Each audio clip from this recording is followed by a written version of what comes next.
गुरुदेव भगवान के चरणों में प्रणाम। भगवान और उनके भक्तों के चरणों में प्रणाम। आप सभी श्रोताओं को भगवान का स्वरूप मान करके प्रणाम। आइए, धर्म क्या है? आप भारत में पैदा हो गए तो भारतीय तो आप हो गए जन्म लेते ही, लेकिन भारत के प्रति आपके कुछ कर्तव्य हैं। देश के प्रति निष्ठा, देश की उन्नति और प्रगति में योगदान देना, आपस में प्रेम बनाए रखना, किसी भी प्रकार का गलत आचरण न करना, स्वच्छता बनाए रखना, देश की जहां आप रहते हैं उस के आसपास के वातावरण को स्वच्छ रखना, प्रसन्न रखना, ये सब दायित्व हैं। तो भारत में जन्म लेने भर से भारतीय नहीं हो गए। जब आप इन धर्मों का पालन करेंगे तब आप श्रेष्ठ भारतीय कहलाएंगे। इसी प्रकार से आज लोग कहते हैं कि धर्म खतरे में। धर्म खतरे में कब होगा? धर्म खतरे में तब होगा, धर्म व्यक्ति का चरित्र है, आचरण है, स्वभाव है, भावना है, विचार है। धर्म हमारा जीवन है। तो जब हम अपने जीवन में धर्म को न उतारेंगे, हमारे आचरण अच्छे न होंगे, तब धर्म खतरे में होगा। चाहे आप जिस धर्म को मानने वाले हों, अगर आपने उस धर्म के आधार, धर्म तो ऐसे सार्वभौम होता है, वो उपासना पद्धतियां हैं, लेकिन जो भी आप मानते हैं अगर उसके मानकों पर आप खरे नहीं उतरते तो आप काहे के धार्मिक? धर्म जीवन को स्वस्थ, सुंदर, स्वच्छ, पवित्र, पूर्ण बनाने की कला है, पद्धति है। मनुष्य का दुर्लभ जन्म पाकर के हम ईश्वरत्व तक पहुंच जाएं, ज्ञान की भाषा में ईश्वर हो जाएं और भक्ति की भाषा में ईश्वरत्व तक पहुंच जाएं, कर्म की भाषा में हम पूर्ण हो जाएं, तो हमारा जीवन दुखों से रिक्त हो जाए, आनंद से भर जाए। हमारे धर्म मनुष्य के जीवन को सुंदर, पूर्ण और ऊंचा बनाने की प्रक्रिया है, पद्धति है। आइए आज धर्म के तीसरे लक्षण पर चर्चा हो। धर्म का जो तृतीय लक्षण है, धृति, क्षमा, दमो, दम है। दम का तात्पर्य यहां क्या है? दम का तात्पर्य है, मान लीजिए हमें सर्दी लग रही है, गर्मी लग रही है, तो इसे सहन करना, इसे बर्दाश्त करना, ये दम है। तो धर्म के पालन में व्यक्ति को सहन करना पड़ता है। औषधि है दम। मनुष्य शांत रहे, स्थिर रहे, धर्म के पालन में व्यक्ति को कष्ट तो उठाने ही पड़ेंगे। अगर उसमें दम नहीं है तो वो कष्ट न उठा पाएगा और धर्म का पालन न कर पाएगा। भगवान राम हैं, आदेश हो गया, बन जाना है। अब आप देखिए, 14 वर्ष का वनवास सुनने में बहुत सरल लगता है। एक दिन अगर व्यक्ति को जंगल में रहना पड़े तो कितना कठिन है यह अनुभव हो जाए। तो अब यहां जो धर्म का पालन है उसमें तपस्या तो करनी ही पड़ेगी। तो 14 वर्ष का जो तप है, 14 वर्ष का जो दम है, वो किस लिए किया जा रहा है? पिता के वचन सत्य सिद्ध हो जाए। देखिए, दम के साथ एक समस्या है। गीता में कहा गया कि संगात संजायते कामः, कामात् क्रोधात् विजायते, क्रोधात् भवति सम्मोहः, सम्मोहात् स्मृति विभ्रमः, स्मृति भ्रंशात् बुद्धिनाशो, बुद्धिनाशात् प्रणश्यति। जो संग है उससे कामना पैदा होती है, कामना से लोभ पैदा होता है, लोभ से क्रोध पैदा होता है। तो कामना से जो क्रोध तक की यात्रा है, वही यात्रा आपको अनेक तपस्वियों के जीवन में मिल जाएगी। काम से ग्रस्त व्यक्ति भी क्रोध तक पहुंच जाता है, काम को जीतने वाला भी क्रोध तक पहुंच जाता है। एक उदाहरण, एक दो दृष्टांत आप देखिए। भगवान परशुराम है,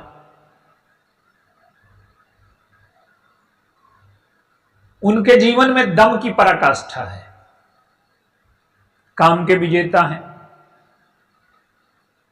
लोभ के विजेता हैं,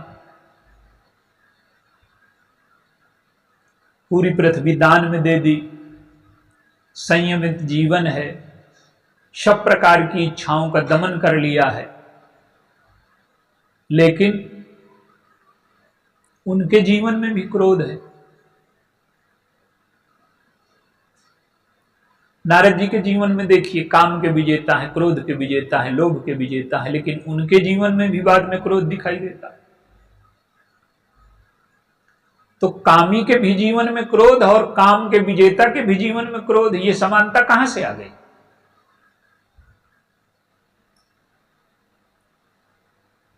तो ये जो कामी के जीवन में क्रोध है, ये तो सहज स्वाभाविक है। लेकिन ये जो काम के विजेता के जीवन में क्रोध आया, दमन जिसने किया उसके जीवन में क्रोध आया, वो कहां से आया? वो दवा रिएक्शन कर गई।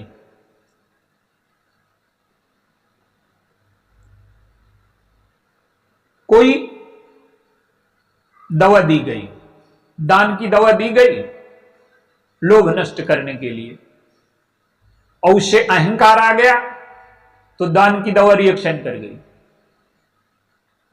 इसी प्रकार से दम है। मानस में कहा गया कि छठ दम शील विरत बहु कर्मा। दम के साथ शील हो। क्यों?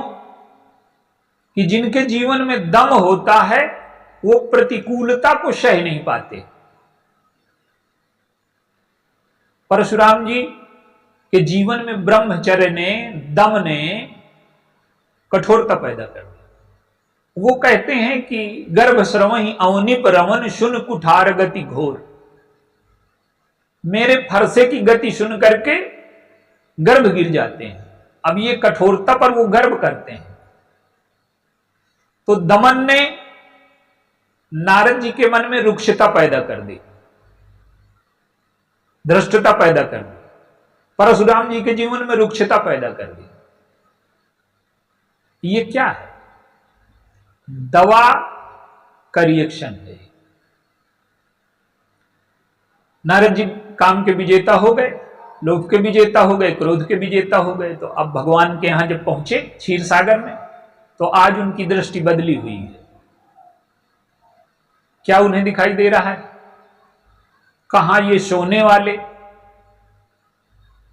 और कहां मैं समाधि में बैठने वाला, कहां मैं काम का विजेता, कहां ये पत्नी से पैर दबाने वाले। नारद जी की आज दृष्टि बदली हुई है। अपने में श्रेष्ठता का भान है और भगवान में भी आज उन्हें अल्पता लग रही है। वो भगवान की जो झांकी है बड़ी दिव्य है क्षीर सागर की। आप उसे देखिए, शांताकारम भुजग शयनम। आपके बिस्तर में सांप चला जाए तो आप शांत रह पाएंगे? लेकिन वो सांप पर ही लेटे हैं। लक्ष्मी पुरुषार्थी के यहां रहती है, लेकिन वो निरंतर लेटे रहते हैं, उनको छोड़ करके लक्ष्मी कहीं नहीं जाती। ये नारद जी को नहीं दिखाई दे रहा, उन्हें अपनी श्रेष्ठता दिखाई दे रही। और यही बात परशुराम जी के जीवन में आ गई। नारद भी ब्रह्मचारी हैं, परशुराम जी भी ब्रह्मचारी हैं, लेकिन इनके जीवन में ब्रह्मचर्य की दम की विपरीत प्रतिक्रिया हुई।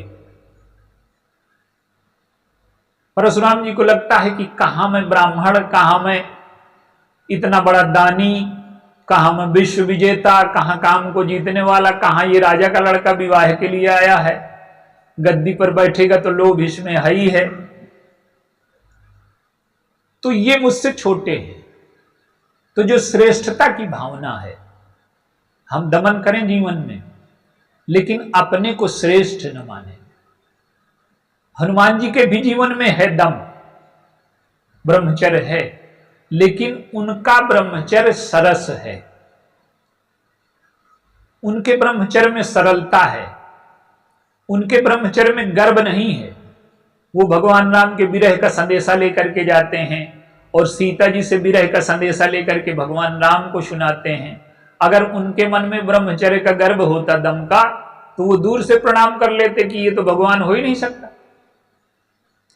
किसी ने पूछा कि आप सुग्रीव को प्रणाम करते हैं, कहां आप इतने ऊंची स्थिति में, कहां सुग्रीव गृहस्थ? तो ब्रह्मचारी की जो उत्कृष्टता की भावना है वही तो उसको मारती है। तो वो कहते हैं कि जब हमारे इष्ट देव गृहस्थ हैं तो हम सुग्रीव की पूजा क्यों ना करें। तो हनुमान जी का जो ब्रह्मचर्य है, जो दम है उनका, वो सरस है, वो सहज है, वो प्रतिक्रिया नहीं है। वो जैसे बालक का ब्रह्मचर्य है वो सहज होता है, और इनके जीवन में दम ने, ब्रह्मचर्य ने विपरीत प्रतिक्रिया उत्पन्न कर दी। तो दम विपरीत प्रतिक्रिया न उत्पन्न करे, इसलिए शील आवश्यक है। तो जो दम है उसका तात्पर्य तपस्या से है, कष्ट सहने से है। सुमंत्र जी ने कहा कि दशरथ जी ने अपना आदेश बदल दिया है।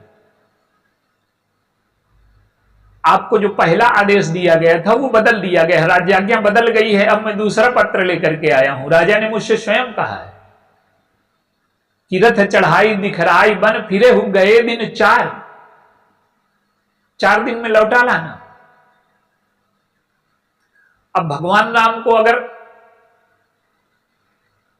धर्म का पालन करने में कष्ट का अनुभव होता तो वो सोचते कि ठीक है, 14 वर्ष के लिए पिताजी की आज्ञा थी, अब 4 दिन की है तो ठीक है, पिताजी के आदेश का पालन करना है। तो वो लौट आते, लेकिन वो समझते हैं कि धर्म का पालन करने में कष्ट तो उठाना ही पड़ेगा। हम लोग व्रत में क्या करते हैं कि व्रत का तात्पर्य है कि एक दिन पहले शाम से भोजन छोड़ दें, लेकिन हम कितनी तैयारी करते हैं, ये धर्म के साथ सब छल है ये। तो भगवान राम कहते हैं कि शिव दधीच हरिचंद नरेसा और सहे धर्म हित कोटि कलेसा, सोई मैं धर्म सुलभ कर पावा और तजेति हूं पुर अपजस छावा। शिव ने, दधीच ने, हरिश्चंद्र ने कितने क्लेश उठाए। जो भी धर्म का पालन करने वाला है उसके जीवन में दम होगा, और क्लेश उठाने की जो शक्ति है वही दम कहलाती है। कष्ट को सहन करने की क्षमता, क्लेश उठाने की शक्ति। हरिश्चंद्र राजा हैं, कहां डोम के घर में नौकरी करते हैं, कहां शिव ने अपना शरीर काट करके तो ये जो कष्ट सहने की क्षमता है, ये अगर व्यक्ति में ना होगी तो वो धर्म का पालन कर ही नहीं सकता। इसी को दम कहते हैं। अब आप भगवान राम और भरत जी के चरित्र को आप देखिए। भरत जी को सब कुछ उपलब्ध हो गया। देखिए, आपके जीवन में धृति है, आपके जीवन में क्षमा है और धृति है। धृति है अपने को रोकना, और क्षमा है दूसरों के दोषों को माफ कर देना। लेकिन हमें जो उपलब्ध हुआ है जो भोग उपलब्ध हुआ है उसकी कोई सीमा रेखा है कि नहीं? तो उसको नियंत्रण पूर्वक स्वीकार करना, यह दम है। अब भगवान राम कहते हैं कि मैं यदि चला गया वापस, ये हमारे पिताजी की आज्ञा नहीं है। क्यों? पिताजी की तो आज्ञा वही है पहली वाली, पिताजी के ममता ने आज्ञा दी है कि मेरे पुत्र को कष्ट होगा, इसलिए ये 4 दिन की आज्ञा, ये पिताजी की आज्ञा नहीं, ये गैर कानूनी है, ये मान्य नहीं है। ये जो आदेश है, पिताजी पितृत्व पर आरूढ़ नहीं थे, इसलिए वो आदेश दिया है। तो भगवान राम धर्म का रहस्य जानते हैं कि बिना कष्ट सहने की क्षमता के धर्म का पालन हो ही नहीं सकता। बिना तपस्या के, बिना कष्ट सहने की क्षमता के बिना धर्म का पालन नहीं हो सकता। अयोध्या से जब चले तो कौशल्याम्बा ने देखा और कहती हैं कि अंत ही उचित नपहि बनवासु, अभय बिलोक ही होय हराशु। सूर्य वंश है तुम्हारा, और सूर्य जब जलता है तभी दूसरों को प्रकाश दे पाता है। तो तपस्या करना, आहुति देना, समाज कल्याण के लिए स्वयं आहुति के रूप में जल जाना, यह तुम्हारे वंश का धर्म है। तो वानप्रस्थ की हमारे यहां व्यवस्था ही इसलिए की गई थी कि एक अवस्था के बाद भोगों के लिए युवक और वृद्ध के बीच में संघर्ष न हो। 50 वर्ष के बाद वृद्ध भोगों को छोड़ दे, जो संपत्ति में अधिकार किए हैं, जो भोगों में अधिकार किए हैं, उसको छोड़ दे, तो वृद्ध और युवक के बीच संघर्ष रुक जाएगा। तो हमने तपस्या को, दम को अवस्था से संबद्ध किया था, लेकिन भगवान राम और भरत जी ने इस दम को, इस तपस्या को, इस कष्ट सहने को अवस्था से संबद्ध न करके आवश्यकता से संबद्ध कर दिया। भोगों के लिए युवक और वृद्ध के बीच में ही संघर्ष नहीं होता, युवक और युवक के बीच में भी संघर्ष हो सकता है।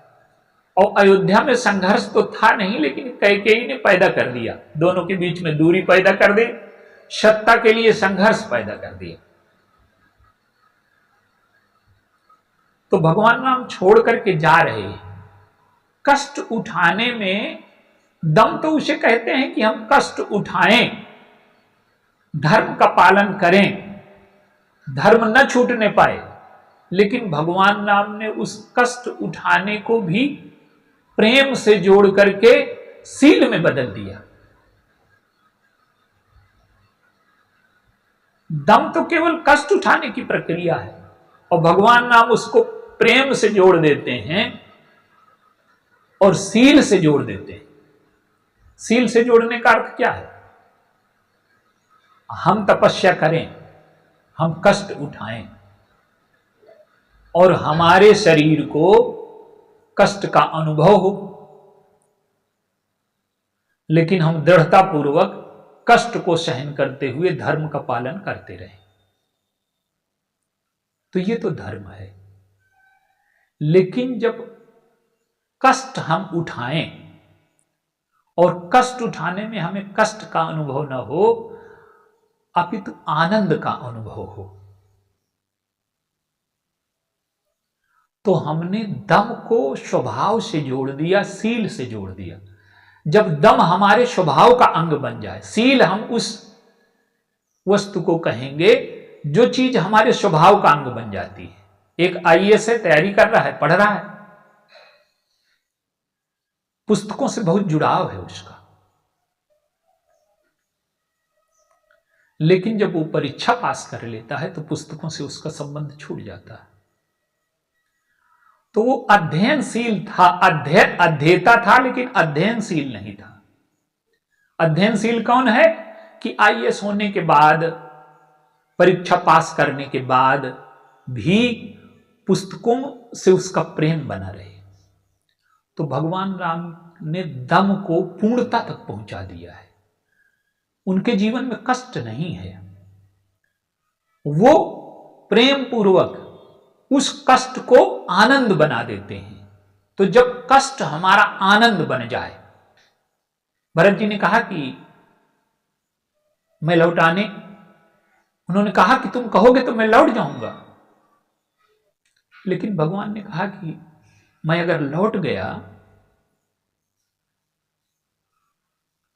तो वो कहते हैं कि पिता की आज्ञा है, ते अधिक सम तुम्हारा संकोचो, तुम्हारा संकोच ज्यादा है। राखे उराय सत्य मोहि त्यागी, और तनु परिहर्यो प्रेम पनो लागी, और तास वचन मेटत अति सोचू, ते अधिक तुम्हारा संकोचो। उनके वचन अगर मुझको मिटाने पड़े तो मुझे बड़ा कष्ट होगा। भरत जी समझ गए कि इन्हें लौटा करके ले गया तो शारीरिक कष्ट मिट जाएंगे, पर मन में एक कष्ट रहेगा कि मैं भरत की वजह से पिता की आज्ञा का पालन नहीं कर पाया।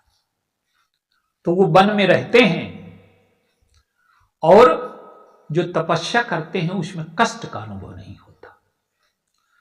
तो दम में जब हमें कष्ट का अनुभव ना हो, यह सर्वोच्च स्थिति है धर्म की।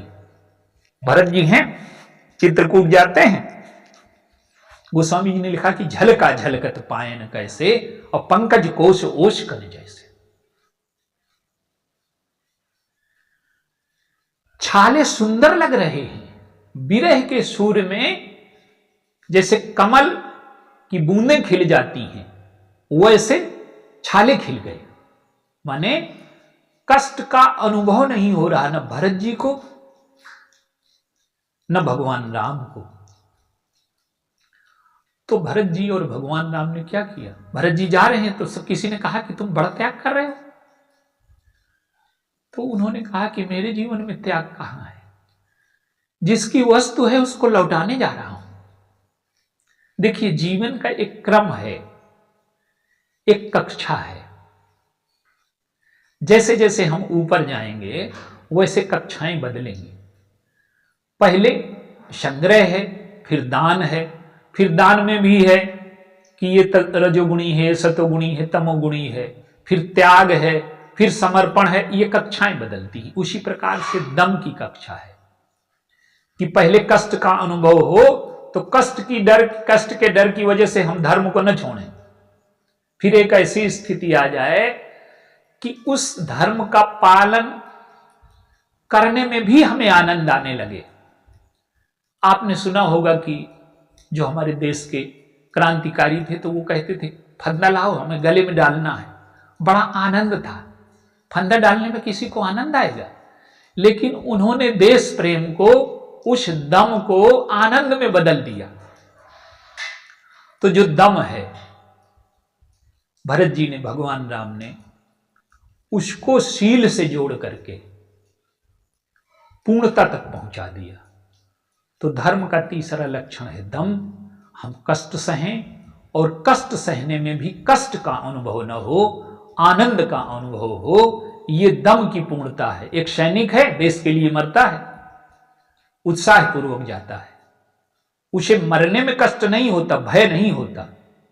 तो जब धर्म का पालन करने में हमें मृत्यु का भय न रह जाए, कष्ट का अनुभव न रह जाए, शरीर के सुखों के लिए हम धर्म न छोड़ दें। अगर शरीर के सुखों के लिए धर्म छोड़ देंगे तो वो दम नहीं है। तो शारीरिक सुखों का त्याग करके कष्ट सहते हुए तपस्या पूर्वक, आनंद पूर्वक हम धर्म का पालन करें, ये दम है। बोलिए सियावर रामचंद्र।